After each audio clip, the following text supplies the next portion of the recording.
Sir, we have achieved soft landing on the moon. India is on the moon.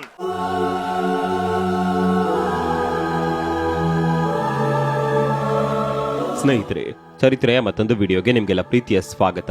ಈ ಫೋಟೋವನ್ನ ಸರಿಯಾಗಿ ನೋಡಿ. ಭಾರತದ ವಿಜ್ಞಾನಿಗಳು ಸೈಕಲ್ನಲ್ಲಿ ರಾಕೆಟ್ಗೆ ಬೇಕಾದ ಬಿಡಿ ಭಾಗಗಳನ್ನ ಹೊತ್ಕೊಂಡು ಹೋಗ್ತಾ ಇದ್ದಾರೆ.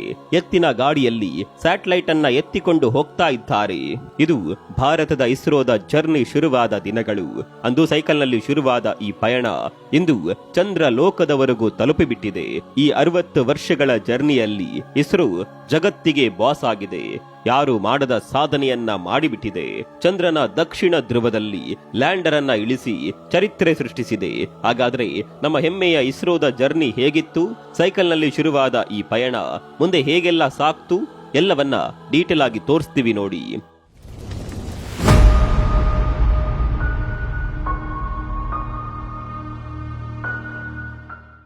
ನಮ್ಮ ಸ್ಪೇಸ್ ಜರ್ನಿ ಶುರುವಾದದ್ದು ಒಂದು ಬೈಸಿಕಲ್ನ ಮೇಲೆ.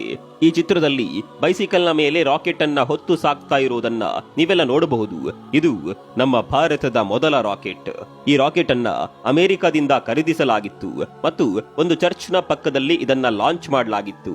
1963ರಂದು ಕೇರಳದ ನಿರ್ಜನ ಪ್ರದೇಶದಲ್ಲಿನ ತುಂಬಾ ಎಂಬ ಹಳ್ಳಿಯು ಇಂಡಿಯನ್ ಸ್ಪೇಸ್ ಪ್ರೋಗ್ರಾಂನ ಅಭಿಯಾನದ ಪಿತಾಮಹ ಡಾಕ್ಟರ್ ವಿಕ್ರಮ್ ಸಾರಾಭಾಯಿ ಅವರ ಗಮನ ಸೆಳೆದಿತ್ತು.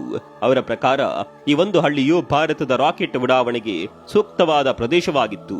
ಅಂದಹಾಗೆ 1962ರಲ್ಲಿ ಭಾರತ ಸರ್ಕಾರ ಬಾಹ್ಯಾಕಾಶ ಸಂಶೋಧನಾ ರಾಷ್ಟ್ರೀಯ ಸಮಿತಿಯನ್ನ ಭಾರತೀಯ ಸರ್ಕಾರದ ಇಂಡಿಯನ್ ಸ್ಪೇಸ್ ಪ್ರೋಗ್ರಾಂ ರೂಪಿಸಲು ಸ್ಥಾಪಿಸಿತು.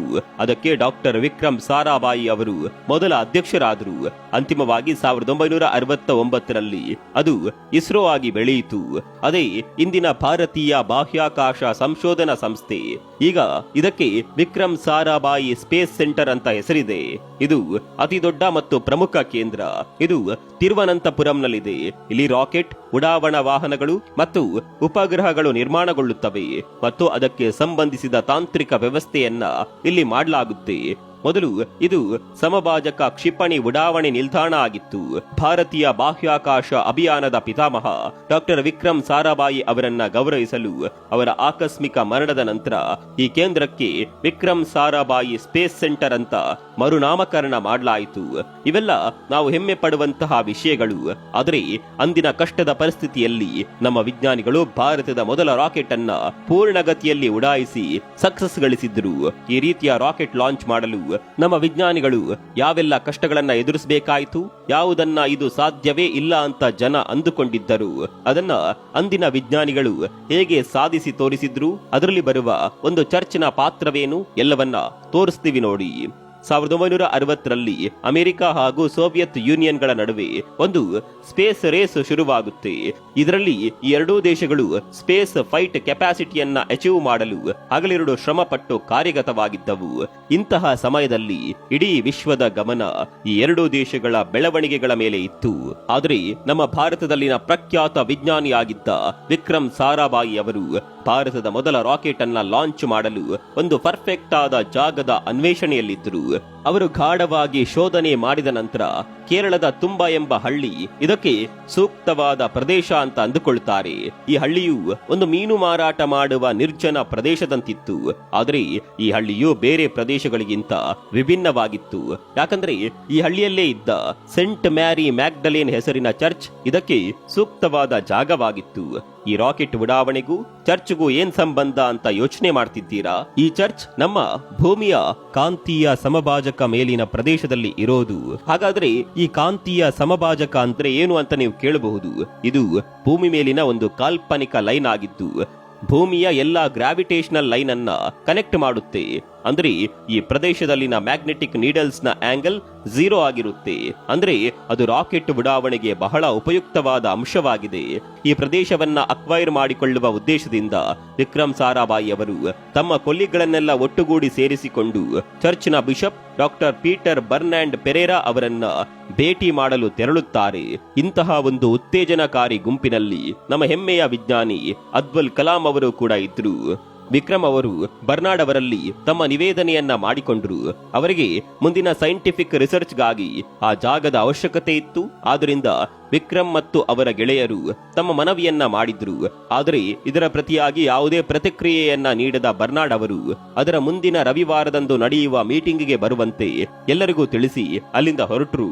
ನಂತರ ಮುಂದಿನ ರವಿವಾರದ ಮೀಟಿಂಗ್ ನಲ್ಲಿ ತನ್ನ ಸಹಪಾಠಿಗಳ ಜೊತೆ ವಿಕ್ರಮ್ ಚರ್ಚ್ಗೆ ಹೋಗ್ತಾರೆ. ಅಂದು ಚರ್ಚ್ನ ಧಾರ್ಮಿಕ ವಿಚಾರಗಳನ್ನ ತಿಳಿಸುವ ಸಂದರ್ಭದಲ್ಲಿ ಈ ವಿಷಯವನ್ನ ಅಲ್ಲಿ ನೆರೆದಿದ್ದ ಎಲ್ಲರಿಗೂ ತಿಳಿಸುವ ಪ್ರಯತ್ನ ಮಾಡಿದ್ರು ಬರ್ನಾರ್ಡ್. ಇದರ ಕುರಿತಾಗಿ ಕಲಾಂ ಅವರು ಬರೆದ ಇಗ್ನೈಟೆಡ್ ಮೈಂಡ್ಸ್ ಎಂಬ ಪುಸ್ತಕದಲ್ಲಿ ಸಂಕ್ಷಿಪ್ತವಾಗಿ ವಿವರಿಸಿದ್ದಾರೆ.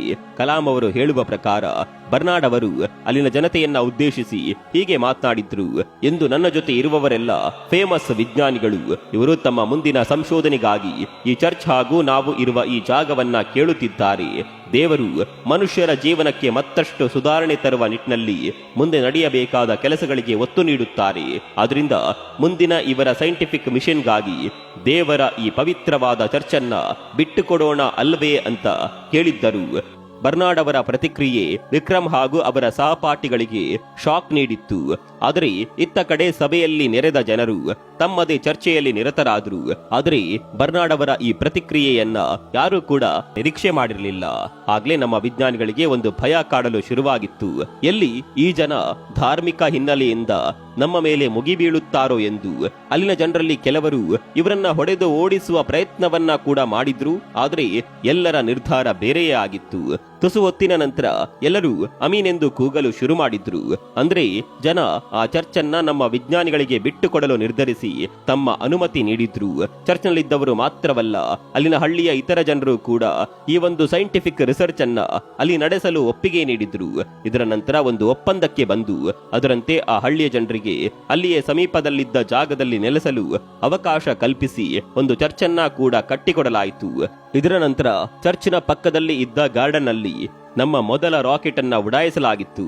ಹೀಗೆ ಸೆಂಟ್ ಮೇರಿ ಮ್ಯಾಗ್ಲೆಡಿನ್ ಹೆಸರಿನಿಂದ ಕರೆಯುತ್ತಿದ್ದ ಈ ಚರ್ಚ್ ಮುಂದೆ ರಾಕೆಟ್ ಲಾಂಚಿಂಗ್ ಸ್ಟೇಷನ್ ಆಗಿ ಬದಲಾಯಿತು. ಕಲಾಂ ಸರ್ ಅವರ ಪುಸ್ತಕದಲ್ಲಿ ಬರೆದಂತೆ ಚರ್ಚ್ನ ಪ್ರೇಯರ್ ರೂಮ್ ಅನ್ನ ಸೈಂಟಿಫಿಕ್ ಲ್ಯಾಬೊರೇಟರಿ, ಬಿಷಪ್ ಅವರ ರೂಮ್ ಅನ್ನ ಡ್ರಾಯಿಂಗ್ ಆಫೀಸ್, ಕ್ಯಾಟಲ್ ಶಿಪ್ ಅಂದ್ರೆ ಹಸುಗಳನ್ನ ಕಟ್ಟುತ್ತಿದ್ದ ಜಾಗವೇ ಸ್ಟೋರೇಜ್ ಹೌಸ್ ಆಗಿ ಬದಲಾದವು. ಹೀಗೆ ಅಷ್ಟೇನು ಫಂಡಿಂಗ್ ಇಲ್ಲದೆಯೂ ಅಗತ್ಯವಿದ್ದ ಎಲ್ಲಾ ಫೆಸಿಲಿಟಿಗಳು ಇಲ್ಲದೆ ಹೋದ್ರು. ನಮ್ಮ ಭಾರತದ ಧೀಮಂತ ಡೆಡಿಕೇಟೆಡ್ ವಿಜ್ಞಾನಿಗಳು ಭಾರತದ ಮೊದಲ ರಾಕೆಟ್ ಅನ್ನ ಉಡಾಯಿಸುವ ತಯಾರಿಯನ್ನ ಮಾಡಿಕೊಂಡಿದ್ರು. ಆದರೆ ಇಲ್ಲಿ ಅವರು ಕಾರ್ಯ ನಡೆಸುವ ದಿನಗಳಲ್ಲಿ ಒಂದು ಕ್ಯಾಂಟೀನ್ನ ವ್ಯವಸ್ಥೆಯೂ ಕೂಡ ಇರಲಿಲ್ಲ. ಊಟಕ್ಕಾಗಿ ಅವರು ತಮ್ಮ ಸೈಕಲ್ ಹಿಡಿದು ತಿರುವನಂತಪುರಂನ ರೈಲ್ವೆ ಸ್ಟೇಷನ್ ವರೆಗೂ ದಿನವೂ ಓಡಾಡಬೇಕಿತ್ತು. ಹೀಗೆ ನಮ್ಮ ಭಾರತವು ಅಮೆರಿಕಾದ ನಾಸಾದ ಸಹಾಯ ಪಡೆದು 725 kg ತೂಕದ Nike Apache flying rocket model ಅನ್ನ ಲಾಂಚ್ ಮಾಡುತ್ತೆ. ಇಷ್ಟೆಲ್ಲ ಕಷ್ಟದ ಪರಿಸ್ಥಿತಿಯ ನಡುವೆಯೂ 21 ನವೆಂಬರ್ 1963ರಂದು ಸರಿಸುಮಾರು 6 ಗಂಟೆಗೆ ನೈಕ್ ಅಪಾಚೆ ರಾಕೆಟ್ ಅನ್ನ ಲಾಂಚ್ ಮಾಡಲಾಗುತ್ತೆ. ಇದು ಭಾರತದ ಪ್ರಥಮ ರಾಕೆಟ್ ಲಾಂಚ್ ಎಂಬ ಹೆಗ್ಗಳಿಕೆಗೆ ಪಾತ್ರವಾಯಿತು. ಈ ಸಕ್ಸಸ್ ನಿಂದ ಭಾರತವು ಇತರ ರಾಷ್ಟ್ರಗಳಂತೆ ಸ್ಪೇಸ್ನಲ್ಲಿ ತನ್ನ ಉಪಸ್ಥಿತಿಯನ್ನ ನಿರ್ಮಿಸಿತು. 21/11/1963 ಇದು ಭಾರತದ ಸ್ಪೇಸ್ ಜರ್ನಿಯ ಉಗಮ ಕಾಲವೆಂದೇ ಹೇಳಬಹುದು. ಭಾರತ ಆಗ ತಾನೇ ತನ್ನ ಸ್ಪೇಸ್ ಜರ್ನಿಯನ್ನ ಆರಂಭ ಮಾಡಿತ್ತು. ನಂತರದ 4 ವರ್ಷಗಳಲ್ಲಿಯೇ ಭಾರತ ತನ್ನ ಸ್ವಂತ ರಾಕೆಟ್ ಅನ್ನ ನಿರ್ಮಿಸುವಲ್ಲಿ ಯಶಸ್ವಿಯಾಗುತ್ತೆ. 1967ರಲ್ಲಿ RH-75 ಲಾಂಚ್ ಆಗುತ್ತೆ. ಹೀಗೆ ಮುಂದುವರಿದು 1975ರಲ್ಲಿ ಭಾರತ ತನ್ನ ಪ್ರಥಮ ಸ್ಯಾಟಲೈಟ್ ಆದ ಆರ್ಯಭಟನನ್ನ ಲಾಂಚ್ ಮಾಡುತ್ತೆ. ಇದಕ್ಕಾಗಿ ಬೆಂಗಳೂರಿನ ಒಂದು ಟಾಯ್ಲೆಟ್ ರೂಮ್ ಅನ್ನ ಸ್ಯಾಟಲೈಟ್ ಡಾಟಾ ರಿಸೀವಿಂಗ್ ಸೆಂಟರ್ ಆಗಿ ಮಾಡಿಕೊಂಡಿದ್ರು. ಇಷ್ಟೆಲ್ಲ ರೋಚಕ ಕಥೆಗಳ ಮಧ್ಯೆ ಭಾರತವು ಆರ್ಯಭಟ ಸ್ಯಾಟಲೈಟ್ ಅನ್ನ ಲಾಂಚ್ ಮಾಡುತ್ತೆ. ಈ ಸ್ಯಾಟಲೈಟ್ ನ ಚಿತ್ರಣವನ್ನ ನಮ್ಮ 2 ರೂಪಾಯಿಯ ನೋಟಿನ ಮೇಲೆ ಕೂಡ ಮುದ್ರಿಸಲಾಗಿತ್ತು. 1976-77ರ ಸಮಯ ಈ ಆರ್ಯಭಟದ ಆರ್ಭಟ ಎಲ್ಲೆಡೆ ಜಗಜ್ಜಾಹಿರಾಗಿತ್ತು. ಭಾರತದ ಸ್ಪೇಸ್ ರಿಸರ್ಚ್ ಬಗೆಗೆ ಭಾರತಕ್ಕೆ ಇದ್ದ ಒಲವು ಎಂತದ್ದು ಎಂದು ನಮ್ಮ ಇತಿಹಾಸದಲ್ಲಿನ ಪುರಾವೆಗಳತ್ತ ಗಮನ ಹರಿಸಿದ್ರೆ ಕ್ರಿಸ್ತಶಕ 499ರ ಕಾಲ ಅಂದಿನ ಖಗೋಳ ಶಾಸ್ತ್ರಜ್ಞ ಆರ್ಯಭಟರು ಸ್ಪೇಸ್ ರಿಸರ್ಚ್ ಬಗ್ಗೆ ಬರೆಯಲು ಶುರು ಮಾಡಿದ್ದಂತಹ ದಿನಗಳು. ಆಗ ಇಂದಿನ ರೀತಿ ಪೇಪರ್ ಇರಲಿಲ್ಲ. ತಾಳೆ ಗರಿಗಳ ಮೇಲೆ ಬರೆದಿದ್ದ ಆರ್ಯಭಟರು ಭೂಮಿಯು ದುಂಡಗಾಗಿರುತ್ತೆ ಮತ್ತು ತನ್ನ ಕಕ್ಷೆಯ ಮೇಲೆ ತಿರುಗುತ್ತದೆ ಎಂಬುದಾಗಿ ತಿಳಿಸಿದ್ದರು. ಕ್ರಿಸ್ತಶಕ 598ರಲ್ಲಿ ಬ್ರಹ್ಮಗುಪ್ತರು ನಮ್ಮ ಗ್ರಹವಾದ ಭೂಮಿಯ ಸುತ್ತಳತೆಯನ್ನ ಕಂಡುಹಿಡಿಯಲು ಯತ್ನಿಸಿದ್ರು. 1981ರಲ್ಲಿ ಭಾರತ ತನ್ನ ಮೊದಲ ಕಮ್ಯುನಿಕೇಟಿವ್ ಸ್ಯಾಟಲೈಟ್ ಆದ ಆಪಲ್ ಅನ್ನ ಲಾಂಚ್ ಮಾಡುವಲ್ಲಿ ಒಂದು ಆಂಟೆನಾದ ಅಗತ್ಯ ಇತ್ತು. ಅಂದು ಅಲ್ಲಿ ಒಂದು ಮೆಟಲ್ ಫ್ರೀ ಟ್ರಾನ್ಸ್ಪೋರ್ಟ್ ನ ಅಗತ್ಯವಿತ್ತು. ಇವನ್ ಸೈಕಲ್ಗಳಲ್ಲಿಯೂ ಮೆಟಲ್ ನ ಬಳಕೆ ಇರುತ್ತೆ. ಅಲ್ಲಿಗೆ ಬೇಕಾದ ಪ್ಯಾಲೆಡ್ ಅನ್ನ ತರಲು ಮೆಟಲ್ ಇಲ್ಲದ ಗಾಡಿಗಳಿಲ್ಲದೆ ಎತ್ತಿನ ಗಾಡಿಗಳನ್ನೇ ಬಳಸಲಾಗಿತ್ತು. ಈ ರೀತಿ ನಮ್ಮ ಭಾರತದ ಸ್ಪೇಸ್ ಜರ್ನಿ ಇಂತಹ ಅನೇಕ ಏರಿಳಿತಗಳನ್ನ ಕಂಡು ವಿಶ್ವದೆಲ್ಲೆಡೆ ಒಂದು ಮೈಲುಗಲ್ಲಾಗಿದೆ. 1984ರಲ್ಲಿ ರಾಕೇಶ್ ಶರ್ಮಾ ಮೊದಲು ಬಾಹ್ಯಾಕಾಶಕ್ಕೆ ಕಾಲಿಟ್ಟ ಮೊದಲ ಭಾರತೀಯ ಎಂಬ ಹೆಗ್ಗಳಿಕೆಗೆ ಪಾತ್ರವಾದರು. ಅಲ್ಲಿ ತಮಗಾದ ಅನುಭವವನ್ನ ಅಂದಿನ ಪ್ರಧಾನಿ ಇಂದಿರಾ ಗಾಂಧಿ ಅವರ ಜೊತೆಗೆ ಹಂಚಿಕೊಂಡಿದ್ರು. ಇಂದಿರಾ ಗಾಂಧಿ ಅವರು ರಾಕೇಶ್ ಶರ್ಮಾ ಅವರನ್ನ ಅಭಿನಂದಿಸಿ ಅಲ್ಲಿನ ಎಕ್ಸ್ಪೀರಿಯನ್ಸ್ ಗಳ ಬಗ್ಗೆ ಕೇಳಿ ಹೆಮ್ಮೆಯ ಮಾತನಾಡಿದ್ರು. 2014ರಲ್ಲಿ ಭಾರತ ಮಂಗಳ ಗ್ರಹದ ಮೇಲೆ ಹೆಜ್ಜೆ ಇಟ್ಟ 4ನೇ ದೇಶ ಎಂಬ ಹೆಗ್ಗಳಿಕೆಗೆ ಪಾತ್ರವಾಯಿತು. ಮೊದಲು ಭಾರತ ಫಂಡಿಂಗ್ ಆಗಿ ಅಮೆರಿಕದ ನೆರವನ್ನ ಪಡಿತಾ ಇತ್ತು.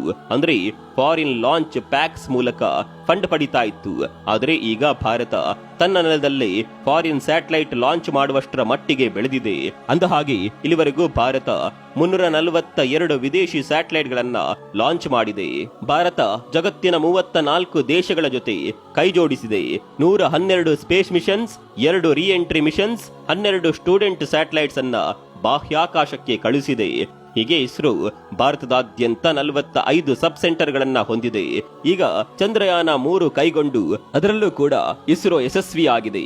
ರಾಕೇಶ್ ಶರ್ಮಾ, ಕಲ್ಪನಾ ಚಾವ್ಲಾ, ಡಾಕ್ಟರ್ ಶಿವನ್ ಹಾಗೂ ಮುಂತಾದ ಪ್ರತಿಭಾವಂತ ವಿಜ್ಞಾನಿಗಳು ಸೇರಿದಂತೆ ಅನೇಕರು ಸ್ಪೇಸ್ ಐಡಾಲ್ಸ್ ಎಂದೇ ಖ್ಯಾತರಾಗಿದ್ದಾರೆ.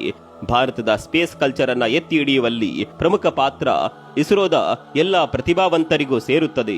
ಹೀಗೆ ಒಂದು ಎತ್ತಿನ ಗಾಡಿ ಹಾಗೂ ಬೈಸಿಕಲ್ನ ಮೇಲೆ ಉಪಕರಣಗಳನ್ನ ಸಾಗಿಸಿ ರಾಕೆಟ್ ಉಡಾವಣೆ ಮಾಡಿದ ಭಾರತ ಇಂದು ಚಂದ್ರಲೋಕದಲ್ಲೇ ಆಧಿಪತ್ಯ ಸಾಧಿಸಿಬಿಟ್ಟಿದೆ. ಇದಕ್ಕಾಗಿ ಶ್ರಮಿಸಿದ ಎಲ್ಲಾ ವಿಜ್ಞಾನಿಗಳಿಗೂ ಅಲ್ಲಿನ ಕಾರ್ಯತಂತ್ರಜ್ಞರಿಗೂ ನಮ್ಮೆಲ್ಲರ ಕಡೆಯಿಂದ ಒಂದು ದೊಡ್ಡ ಸಲಾಂ ಹೇಳುತ್ತಾ ಇಸ್ರೋದ ಈ ಜರ್ನಿ ಬಗ್ಗೆ ನಿಮ್ಗೇನನ್ಸುತ್ತೆ ಕಾಮೆಂಟ್ ಮಾಡಿ.